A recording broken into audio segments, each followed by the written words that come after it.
तपाईले दबाई खानुभयो नि हजुर यो के भन्छ के भन्छ हाम्रो अमर जीवन किट लिएर हजुर तपाईलाई के प्रब्लम हुँदा थियो र कस्तो हुनुहुन्छ अहिले तपाईलाई खाएर म यो दबाई जुन चाहिँ यो इएनएस लगेर गएँ दबाईहरू यो खाँदैछु मलाई एकदम राम्रो हुँदैछ किनभने मेरो अहिले जुन ग्यास प्रब्लम थियो कतिवटा एकदम फिल हुन्थ्यो थाकेको जहिले तहिले थाकेको फ्रेस हुँदैन थिएँ अहिले चाहिँ अब धेरै राम्रो धेरै अघि बढ्न सक्दैछु धेरै कामहरू गर्दा हल्का त्यस्तो भइरहेछ राम्रो भइरहेछ अहिले तपाईले पाइल्सको पनि लिनुभयो त्यो खाँदा कस्तो भयो तपाईलाई पाइल्सको पाइल्सले चाहिँ मलाई एक दुईपल्ट बल्झेको जस्तो पनि भयो त्यहाँदेखि फेरि धेरै घरिघरि त धेरै साह्रो पनि पाऱ्यो त्यहाँदेखि फेरि 4 घन्टा 5 घन्टा अथवा 8-9 घन्टामा त्यस्तो भएर फेरि जाती भइहाल्यो त्यस्तो हुँदैछ जाती हुँदै अनि अहिले तपाईलाई ग्यास्ट्रिकहरू कस्तो छ अहिले ग्यास्ट्रिकहरू त्यति भएको छैन हुँदै मतलब घरि त्यो बिमार बल्झाउँदै फेरि ग्यास हुँदै फेरि हराउँदै त्यस्तो हुँदैछ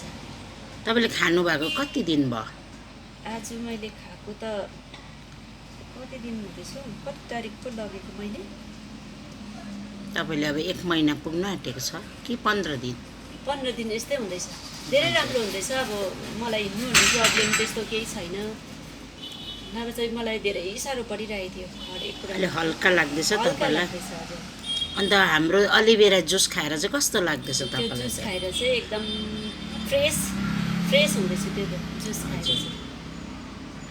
हुन्छ धन्यवाद तपाईको बाट सुनेर मैले बहुत खुसी पाएँ तपाईलाई कस्तो लाग्यो मलाई त अब जब यो मैले तपाईँकोबाट है म्यामकोबाट जब मैले यो सुझाउ पाएँ तब चाहिँ पहिला चाहिँ याद गरिनँ 1-2 महिना त लेट भयो पैसा पनि भनेको टाइममा थिएन त्यहाँबाट पैसा भएपछि चाहिँ मैले इमिडिएटली लगेर चाहिँ सुरु गर्न थालिहालेँ मलाई भयङ्कर अब अगाडि भनेको कुराले चाहिँ मैले खानुपर्ने रहेछ त्यो दबाईहरू चाहिँ फुड सप्लायर्सहरू चाहिँ खानुपर्ने रहेछ भनेर चाहिँ मैले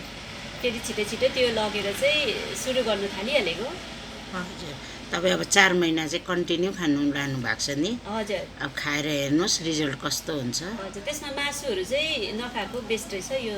दबाई जुन खाँदैछु त्यस्तो लाग्यो मलाई चाहिँ अब खायो भने नि अलिअलि खाँदा चाहिँ केही हुँदैन रहेछ कन्टिन्यू चाहिँ खानु हुँदैन रहेछ त्यस्तो लाग्यो दबाईमा भने चाहिँ के हो कसो हो थाहा छैन हो मैले चाहिँ त्यस्तो फिल गरेँ कुनै बेला अलिअलि खाँदा हुन्छ होला हजुर तर अब जति सक्दो तपाईँले दबाईलाई इम्पोर्टेन्ट दिनुभएको छ भने हजुर खाना सादै खानुहोस् हजुर साधै है हजुर हुन्छ तपाईँबाट धन्यवाद